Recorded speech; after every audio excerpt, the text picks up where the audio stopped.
আসসালামু আলাইকুম বন্ধুরা, কেমন আছেন সবাই? আশা করি যে যেখানেই আছেন সবাই ভালো আছেন, সুস্থ আছেন।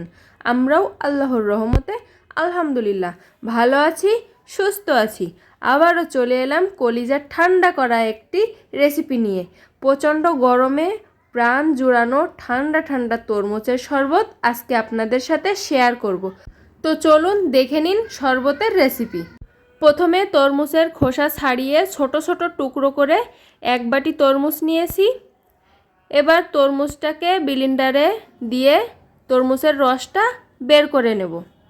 আমাদের ব্লেন্ডারটা ছোট, তাই দুইবারে দিয়ে তরমুজের জুসটা বের করে নেব।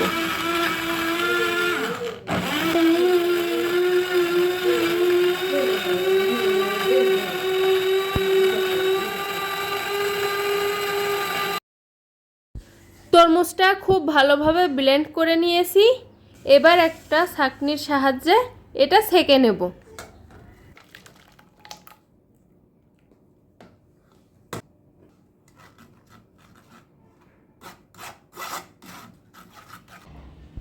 এই যে সবগুলো তরমুজের জুস বের করে ছেঁকে নিয়েছি।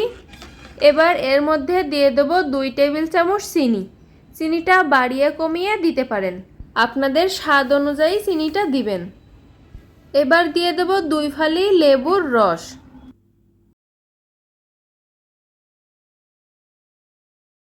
এবার দিব 1 টুকরো বরফ। এবার এর মধ্যে দিয়ে দেব 1 বোতল ক্লিয়ার আপ। ক্লিয়ার আপের পরিবর্তে কেলেমন, 7 আপ, স্প্রাইট যে কোনো একটা দিলেই হবে। এবার একটা চামচের সাহায্যে এটা নেড়ে চিনিটা গলিয়ে নেব। চিনি গলে গেলে গিলাসে ঢেলে দিব।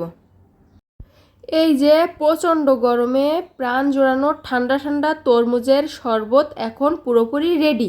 সত্যি তরমুজের শরবতটা খেতে অসাধারণ হয়েছে। তরমুজের শরবতের রেসিপিটা কার কাছে কেমন লাগলো অবশ্যই কমেন্ট করে জানাবেন। আর তরমুজের শরবতের রেসিপিটা যদি ভালো লেগে থাকে তাহলে অবশ্যই একটা লাইক দিবেন, ভিডিওটা শেয়ার দিবেন, চ্যানেলটি সাবস্ক্রাইব করে আমাদের পাশে থাকবেন।